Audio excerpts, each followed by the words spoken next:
Okay, so yeah, first of all, thank you very much for the invitation. It's a pleasure to be here, part of this community. And yeah, so the what I'm gonna talk about is part of the work. Is a big is a nice collaboration with the Fiala's group and Google DeepMind. And pretty much everything what I'm talking about here is product of collaboration with this cool people. And these are the things I would like to talk about today. Uh,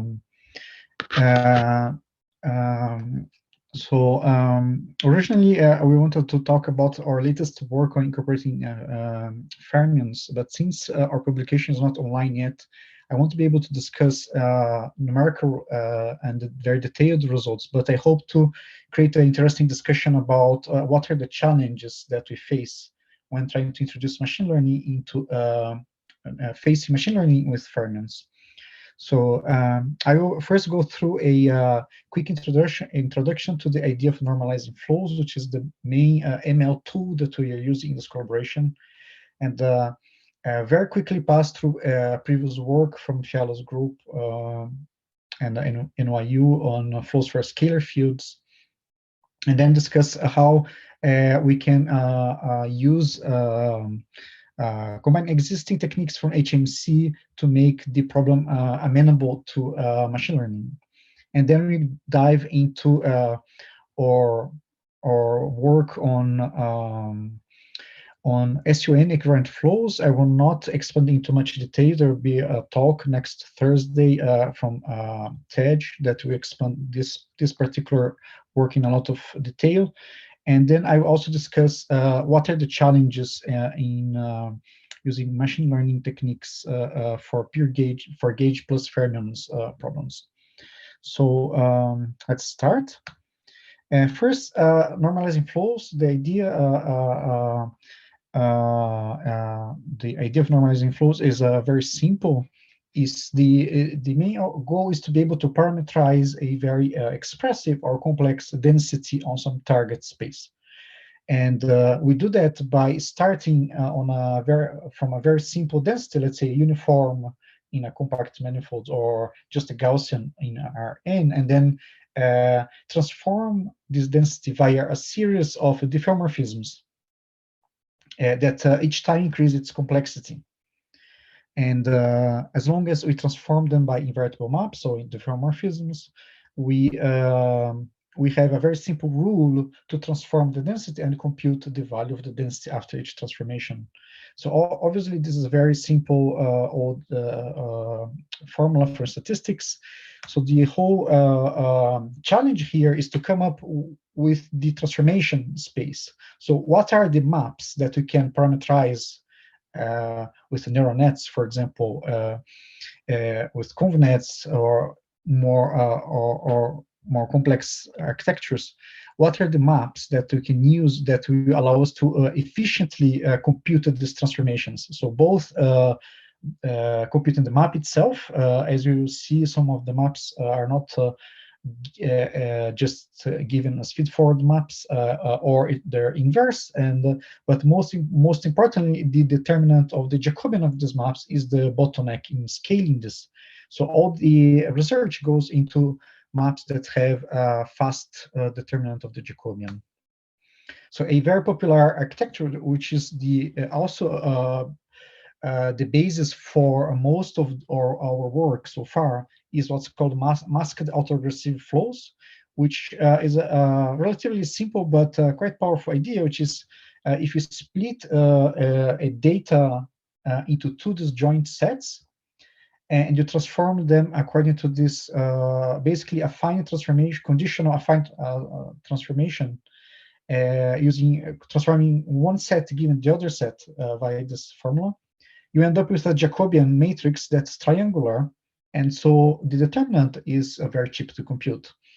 And it's also trivial to invert such map. So this is very convenient flow to work with.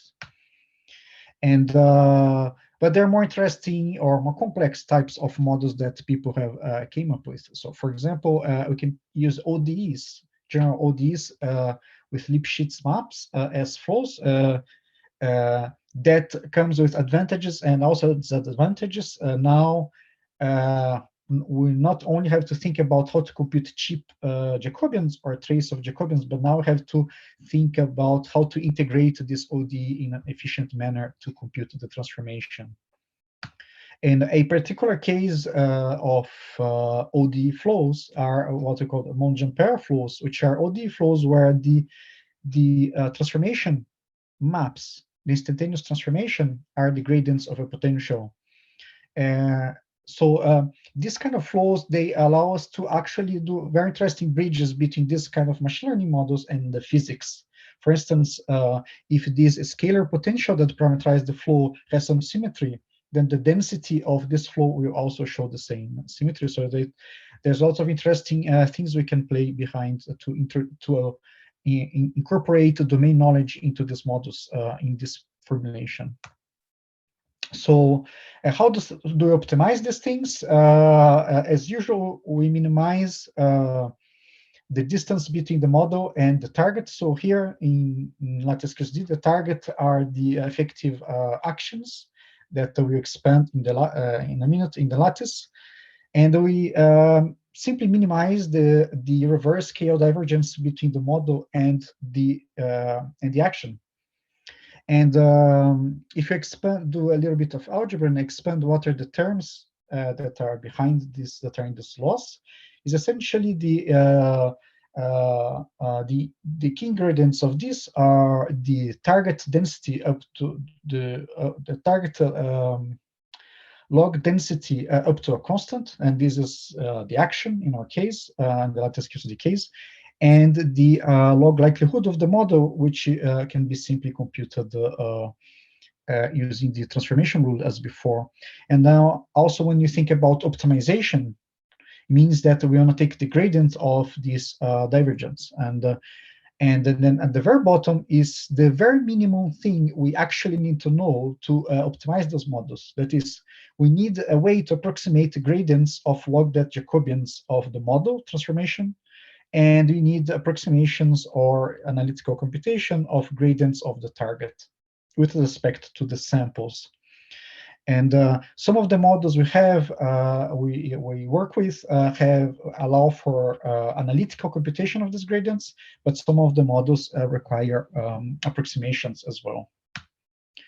So previous work on scalar fields, this is the first paper applying flows to lattice QCD, at least this form of flows was this paper from Albergo and al. And basically, the idea is start from the scalar action in the lattice, in a 2D lattice. And once you write it down and see this as in the Euclidean space as a density in real value the scalar field, it becomes a standard machine learning problem of computing and approximating a target density. And in this paper, they used a masked flow as a good model.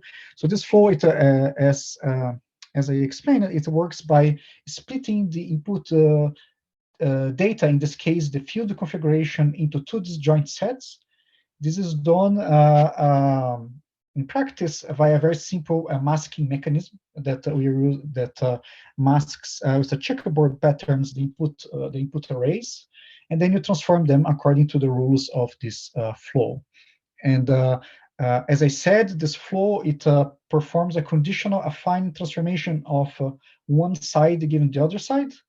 And what parameterizes this affine transformation, the offset and the scale, are convenets with periodic boundary conditions that match the boundary conditions of the target density. So this is where most of the computation of this goes, is in forwarding these convenets in this model. So in 2 dimensions, this works quite well and replicates with a good precision the HMC result. So this is a very quick summary of using flows to the pure scalar field in 2D. Now, some considerations of we have to keep in mind as we try to incorporate Fermions into this model. So let's discuss the UCAL model, which is simple extension of the scalar model into dimensions. So before discretization in a lattice, the Lagrangian with the Yukawa term has this form. So this D is the Dirac operator, and G is the G phi is the Yukawa term that couples the scalar field to the fermion fields. And in this form, the fermion fields, they're still this anti-commuting Grassmann variable. So obviously, this is not suitable for machine learning or HMC computation. So there's a standard trick, which is to work with the effective action directly, and this is possible because we can actually integrate analytically the fermion fields, the anti-commuting variables, and the result is that you have this effective action that is the original scalar action plus a log determinant here. And now the whole thing is how to deal with this log determinant here in the machine learning side. So of course, there's extra tricks on top of that. The Dirac operator is not a Hermitian operator, and you need this extra trick of having degenerate pairs of fermions with the same mass, so that you actually need to compute determinant of D squared, essentially, and not just D. Otherwise, you may not have a real determinant. So this is the key idea. So we transform the problem from the Grassmann variables to a problem that only involves real things. And we could work directly with this as the target for the model. But this has many challenges. One of them is that computing the log of the determinant of an operator is very hard to do at scale. And on top of that, computing the gradients of this quantity at scale is even more tricky. So instead of attacking this problem directly, we introduce one extra layer of approximation there, which is simply based on the Gaussian integral. So if you have another vector field, scalar field, that this time is just a standard complex field or real fields, depending on how we write it, we know that the Gaussian integral with dd star can compute also determinants. So we can rewrite a new joint action between the scalar field and this Gaussian field. That's nothing to do with Grassmann variables anymore. It's just a Gaussian variable with a particular covariance matrix given by dd star. And now this seems a lot more amenable to machine learning. So this is the form that we can now model with flows. So as I said, I cannot go into details of how exactly we are attacking this and what kind of results we get at this point. But this is the core idea, is that we transform this problem into this standard format, which now we only have to deal with real vector fields into D and deal with this effective action. So this effective action becomes now the target action for the model, that models jointly the scalar fields and the pseudo-Fermion fields. Some general comments about this. Just the pure scalar field seems to work very well. The statistics of the model match very well the HMC statistics. And this kind of models can easily incorporate translational and symmetry and the boundary conditions of the problem. Adding fermions, introducing fermions to the model adds substantial complexity.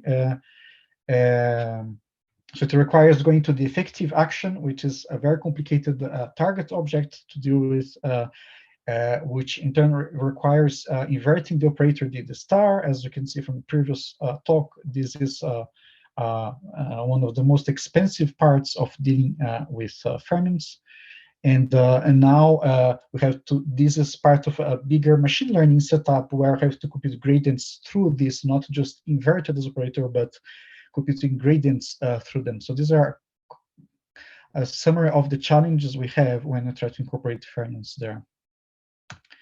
Now, talking about gauge symmetries. So most of our work so far actually has focused on building the pure gauge flows with the that respect the gauge symmetry. I just want to give an introduction to this problem so that we can discuss what are the challenges that appear when you try to introduce fermions into the gauge models. But there will be a talk with a lot more details later this week. So just to set up some basic notions, I want to do a short detour over on machine learning, on what are the different mechanisms that we can use to incorporate the symmetries, right? You have gauge symmetries, you have translational symmetries in these models. And I just want to give a quick overview of different mathematical tools we can use to incorporate them into our models, and which one of these tools we use. Some of these tools we developed from this collaboration. So this is just to set up some notation of what we mean by invariance and equivariance of a function. So let's go through some of these general mechanisms. For example, if I want to create, there's the most basic family of ideas that you see many papers in machine learning papers trying to create invariance or equivariance in neural nets. Is based simply on what's called group convolutions. So if I take an arbitrary function and I simply convolve it with the group, like in this formula, I obviously create an invariant quantity. So so this is what we call group averaging. So since you average a function over all possible elements of the group, the expectation has to be necessarily invariant. Obviously, you cannot do this trivially in many groups. For example, when you talk about translational invariance in convnets, obviously we're not integrating over R2. We are just discretizing R2. That's what a convolution network does, and the translation invariance is only up to this lattice size in the convolution. Similarly, you can create arbitrary equivalent maps by similar techniques as the group convolutions. We just have to be a little bit clever on what's the thing that we convolve with the input functions. But these are very general mechanisms behind what's called a group convolutional neural nets, and is very widely used. Another type of mechanism is direct use of group invariance, and this is what the strategy that we adopt in most of our work, basically. One simple example are graph nets or transformer networks. For example, if you want to create a translationally invariant, let's say, outputs, I can simply build functions that are functions of pairs of distances in some, and the distance can be distance on a graph, can be distance in some manifold, it doesn't matter. So this is direct use of group invariance. There are many other examples. For example, if I want to create invariance with respect to a matrix conjugation in some unitary group, I can build functions that are simply functions of traces of powers of the input matrices, for example. This will be trivially invariant through this kind of transformation. There are more general mechanisms to create equivariance. Obviously, invariance and equivariance are mathematically related to each other. For example, if you have invariant potential with respect to a orthogonal group, its gradient will be equivariant with respect to the same group. So this creates a general mechanism to create equivariance from invariance. So if we know how to do one, we can build the other. And a mechanism that we use in one of our in our last paper from the collaboration is a general mechanism to build a flow equivariant to matrix conjugation for spatial unitary groups. I'll not expand this in detail now. So there are many of these tricks that you can basically use. All these things are in our toolbox to incorporate domain knowledge into our machine learning models. And one thing that is actually very interesting is that when you're talking about unitary groups, like special unitary group and unitary group, all the mechanisms all the mechanisms to incorporate create equivariance and invariance boil down to implementing a permutation equivariant maps. So I just thought that it'd be an interesting observation to make here is that even though these target densities have all these continuous asymmetries inside the model, instantiating these continuous symmetries mathematically just boils down into implementing permutation equivariance inside the model, which is, I think, is a very interesting observation.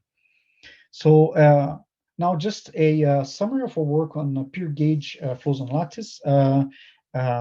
Again, we have the action, discretized action on the lattice, and once you discretize it and put in Euclidean space, it becomes now a pure statistical problem to match this density with some machine learning model. And as before, we want to minimize some distance between the model and this target density. And but as we discussed, now in the gauge in the gauge model, you have this gauge symmetry, which involves a particular rule of how things transform, and the knowledge that the target action is invariant with respect to this transformation. Now, really understanding this, how things transform, is really key to implement a model that also has the same symmetry. As I said, as I mentioned before, there are various tools that we can use as a plug-and-play inside the model, but we really need to understand which kind of symmetry and how it's instantiated in the different variables. So the general model, once the model is built, it looks like that. So the overall idea, which is also the idea that we will continue following with Fermions and through this work, is that if you start from a invariant density, let's say the Haar measure in the SUN group, and then you perform equivariant transformation to that, the resulting density you get at the end of this transformation is an invariant density. So we know how to sample from a very simple gauge invariant density, which is the Haar measure, and so this part is not an issue. Now the problem is how to build a gauge equivariant map that is invertible. So this is most of the work, but the key idea is quite interesting, which is I think graphically is easier to understand. So instead of thinking about the links in the lattice as the main variables, which is mathematically is the thing that the flow is transforming, but since a single edge in the lattice transforms with the gauge matrices at different sites, it makes it really difficult to incorporate this transformation into the flow. Instead, we think about transforming a plaquette. So a plaquette forms a closed loop of products of links, and they transform according to matrix conjugation under a gauge transformation. And since this thing is now completely local, it only depends on the point that you're looking, it makes it much easier to build a flow. We already have a tool to build matrix conjugation equivariant maps, and we just apply this here now and transform it back to a link by basically breaking the link, breaking down a plaquette into a link times an open plaquette, transforming it and putting it back. So the key ingredient is this function that is matrix conjugation equivariant, and so this is the key ingredient of the previous work. Now we can very compactly write what we did there by putting all the complexity of building a matrix conjugation equivariant map into a simple operator, which is this diamond operator in the slide. And we can And this operator is quite complicated, actually, piece of code. But mathematically, all we need to know is that it's equivariant under matrix conjugation, where this omega is a SUN matrix.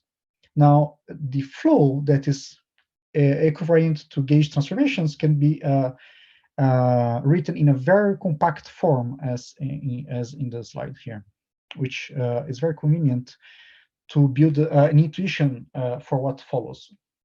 So graphically speaking, we can visualize the different terms of the flow into a lattice.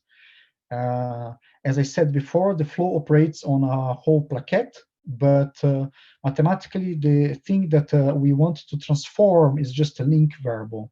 So you have to build a plaquette, transform it with the diamond operator, and then extract the link back from the transformed plaquette. Basically, that's the idea.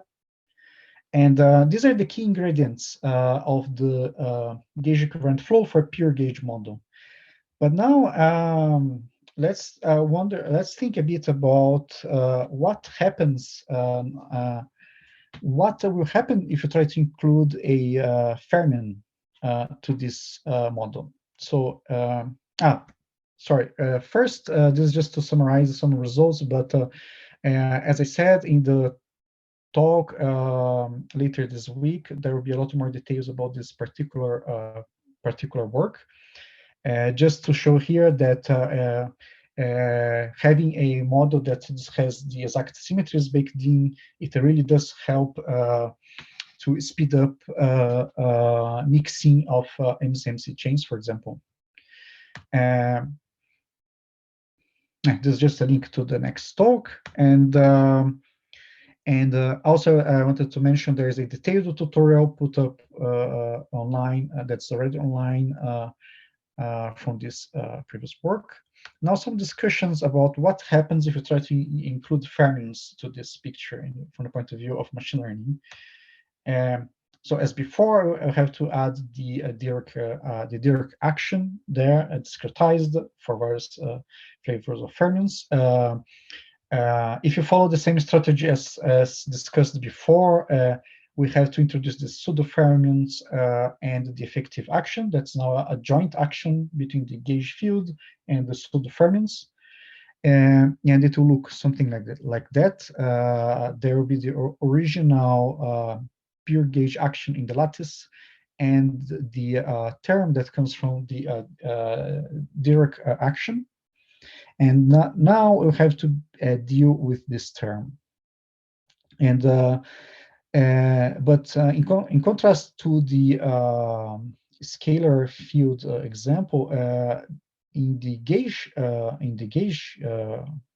theory example, a lot more happens when you include fermions.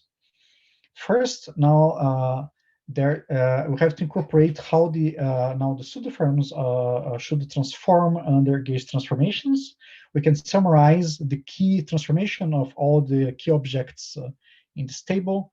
These gamma variables, they are SUN matrices that correspond to products of links along a path. And we have the rules for how this open path transform, how the closed path transforms, and how paths that land on a pseudo-fermion vertices transform, etc. Now we have to use these rules to build a density that is invariant, because we know that the target is invariant under these transformations.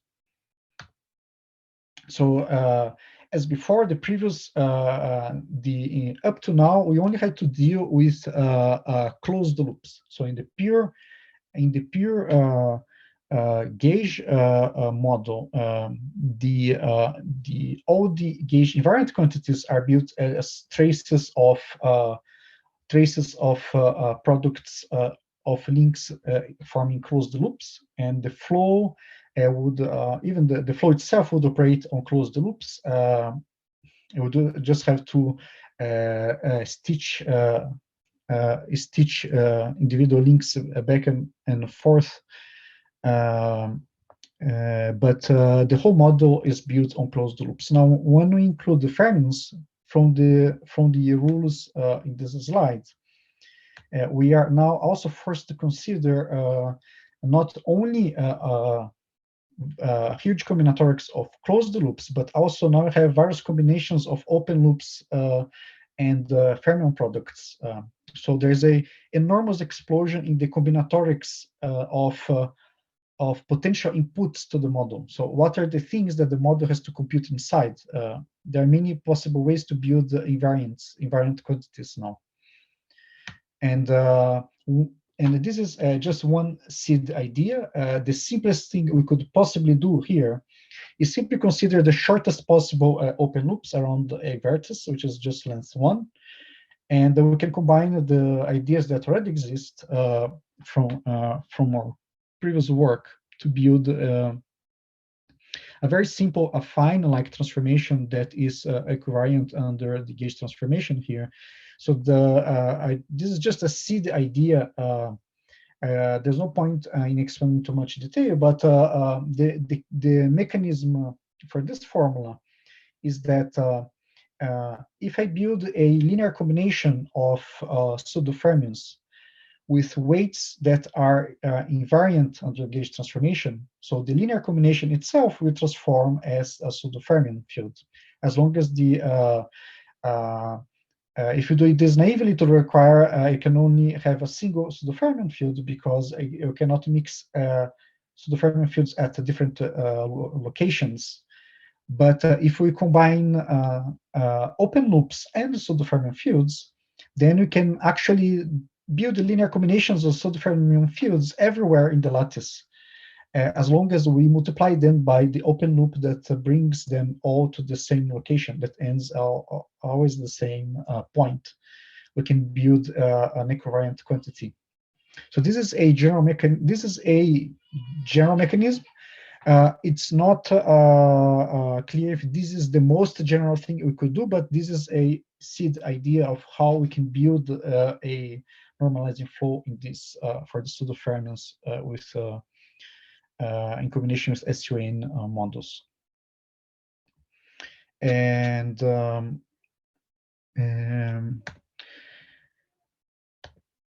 sorry.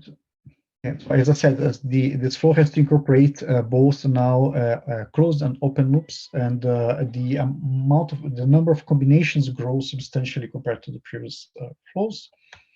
And just to summarize, there are a few different ingredients here. From existing work, so we know how to construct normalizing flows with SUN gauge symmetry. The implementation of this model is quite complex, but the idea is relatively simple, and now we can extend this to include fermions. So mathematically extending this is not a problem. But as in the Yukawa model, this adds substantial complexity. So first off, we have to work with this effective action. In this case, will be the gauge field plus the pseudo-fermion effective action, which requires inverse of the operator dd star. And this operator will be even more complicated in this case. And there is this problem of increase the combinatorics of which gauge invariant quantities can be used as input of the model and how they should be transformed. And figuring out, so I think this second last problem of inversion of the star operator, since this is a shared problem with HMC, we can probably ignore this problem at this point and just rely on solutions that already exist in the HMC literature for lattice QCD. This later problem is something that we still have to figure out, is what is the minimal set of gauge invariants that the flow has to know to match the target density. So this, as far as I know, is an open problem, and seems considerably more involved than in the pure gauge case. So these are the things I would like to discuss now, and please ask me questions if there's some thing that's not clear on the machine learning side. I know I brushed off a lot of a lot of things there. And also there's upcoming work working on Fermions, so it should be online soon. Thank you for your time. Thank you very much, Danilo. So, do we have questions?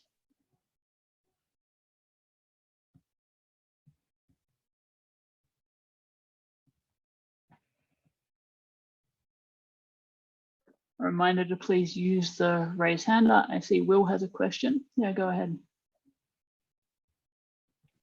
Hi, thanks for the very nice talk. Just motivated by your last slide. So in the training you're doing with Fermions, you have to invert the Dirac operator within the training. So that's why it's very expensive. Yeah, exactly. We need because the target density is built in terms of the inverse of the star, and we need not only its the inverse but its gradient. So when you use only the gradients, you can take some shortcuts to get to the gradients in a cheaper way than computing it first and then back propagating through it.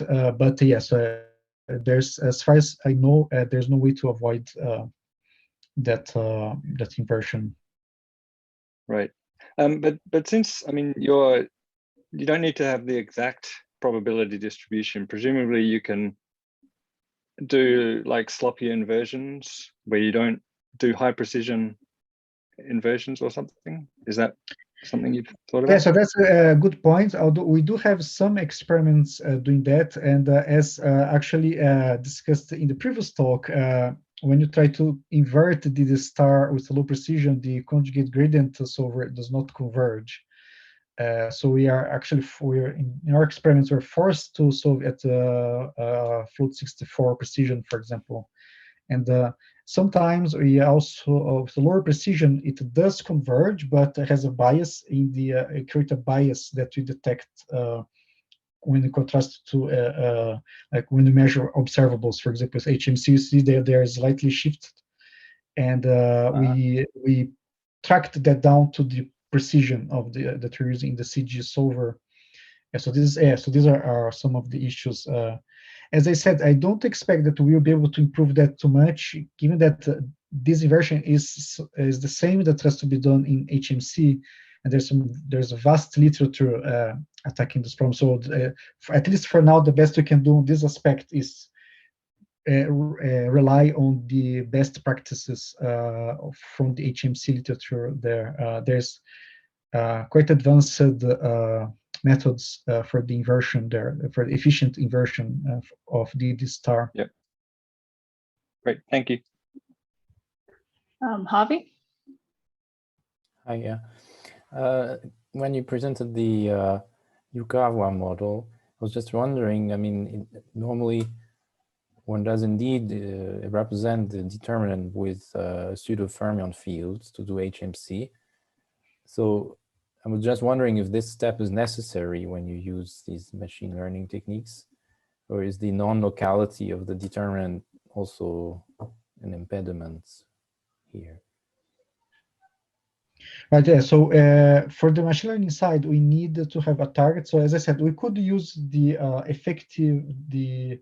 effective action with the determinant there as the target, but this would mean now that we have to optimize through the determinant of the Dirac operator, and this is something that we wanted to avoid in the machine learning, because we know that this is kind of a tricky optimization to do. So with the pseudo-fermions, it gives a different mechanism to approach, where you model by modeling the joint distribution between the pseudo-fermion and the scalar field. We can approximate the marginal distribution of the scalar field, which is the target object, and then we can throw away the part with the pseudo-fermions as well. It's just that this DED dagger inverse, I mean, it has its problems, right? Because it can have very low eigenvalues and so on. And yeah, yes. that's why people sometimes use this twisted mass regulator, the Hasenbusch trick, Right. adding I times some parameter times gamma 5. Yeah, to protect against these very low to make it values. more less ill-conditioned. Yeah, so in the problems that we've been looking, the very naive regularization of the star, basically adding a very small diagonal term to the star is sufficient, but probably because for now we are looking into small lattices where the condition number is still not that large with the regime of that we are working. Yes, I agree. So we foresee lots of problems with the inversion of the star as we try to go to the more realistic settings in these experiments. And then, but as I mentioned before, since this is also a very well-studied thing in the literature, we should take the best practice from HMC literature in how to handle what's the best way to handle the star. On a side note, to train the models, as I mentioned, we need only the gradients, and sometimes we can get good gradient estimators that do not involve computing the determinant, for example, or explicit inverse, or and these are other tricks that we can also use there just to optimize. But then when it comes to now do for statistical analysis, if the statistical analysis requires knowing the determinant of D, then you cannot escape this in the end. But there are some shortcuts in the optimization that can be taken by using, for example, unbiased estimators of the gradients that are in principle much cheaper than doing the exact computation, but they're at the price of being stochastic as well. So there are some trade-offs that can be done on the machine learning side. Yeah, thank you. Tom? Yeah, hi. Thanks, Danilo. Right, thank you.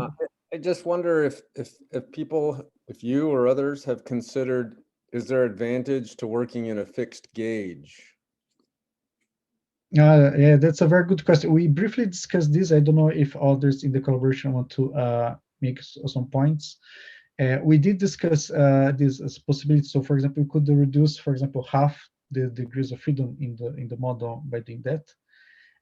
I think what could become trickier in this is then how to take advantage of the domain knowledge in the model, for example, because one of the biggest advantage of building the invariance into the model is that we know that there's this infinite dimensional space of configurations that the model will behave exactly because we handcrafted the symmetry there.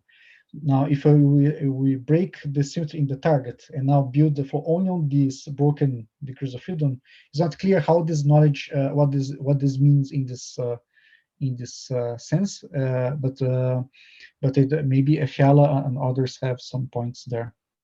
Yeah, I can comment a little bit more that, a very natural thing to do would be to say maybe go to something like a maximal tree gauge, just throw away as many degrees of freedom as possible, not an iterative procedure, so it's easy to stay in that space through the flow. But then, as Danilo said, you've messed up your translational symmetry. And then, all of the nice methods that we're using, hierarchical methods where you train on one volume and apply to another volume, trying to build in your translational symmetries as exactly as possible, this all then becomes harder. Then you might say, well, let's keep those symmetries with some sort of an iterative gauge fixing procedure, but then how do you stay within that gauge fixed space throughout the model without having to, reapply gauge fixing at various steps, which then becomes computationally expensive. So like Danilo said, it seems sort of most efficient in what we've done so far to not use a fixed gauge unless we can go to a gauge fixed space that preserves symmetries and stay in that space through the transformations.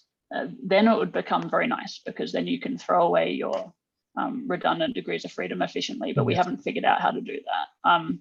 We effectively do that by having these gauge equivariant flows, in that you're not transforming the gauge degrees of freedom. So you sort of have effectively thrown them away in that you're not trying to model the flat directions in your gauge space. So this seems like the best of both worlds, but maybe it's possible to do something else. Okay. Okay. Thanks. Maybe we'll go to. Oh, sorry. That's good. Yeah. Maybe we'll go to one last question from Srijit. Yeah. Hi, am I audible? Yeah. Yeah. So my question was regarding for your neural network, when you train, you perform it over a batch size, right? Mm-hmm. Per se. So you basically, when you have to do the DD dagger, you have to do it for every sample in the batch size. Yes. So yeah, exactly. effectively, that the previous talk actually talked about increasing the number of solves. And since multigrid in particular does not care about the the quark masses or the volume, or the lattice spacing, it only takes care of particular volume in which you're training. So as long as you keep the volume constant and you can perform this whole inversions over the batch sizes in parallel, right? Yeah, exactly. So during training, that's exactly what to do. So all the computations are batched. Of course, that there's memory constraints of doing that, but when you take advantage of the sparsity of the operator, that can go quite far on these batched inversions. But we are definitely not pushing the limits of this computation in terms of optimization at this point. But we do take advantage of sparsity and the batch parallelism. Yeah. Also, do you see a dependence on the batch sizes of your results that you see in training?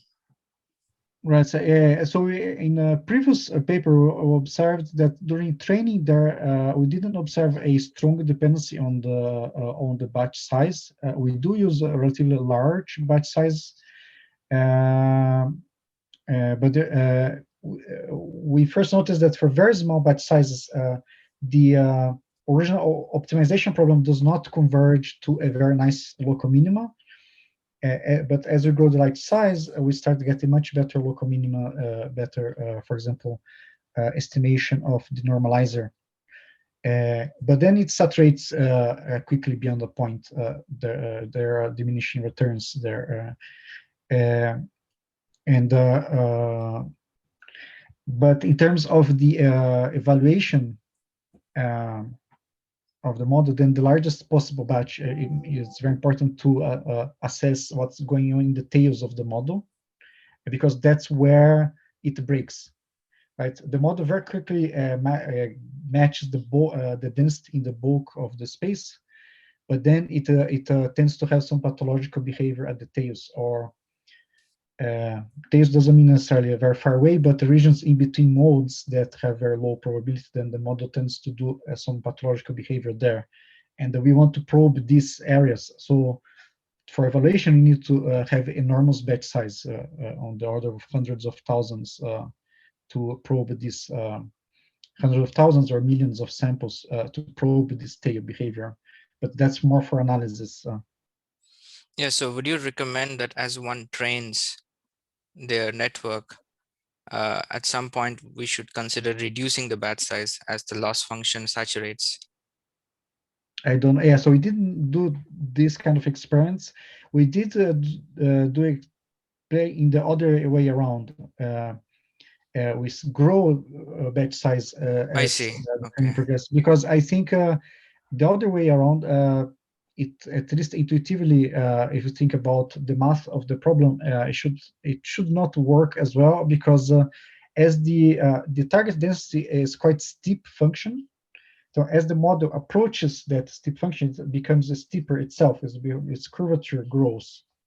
So the variance of the gradients tend to blow up as the model learns. So as the model approaches the target density, the variance of the gradients, so if you look at the signal to noise ratio of the gradients in a batch, it decreases.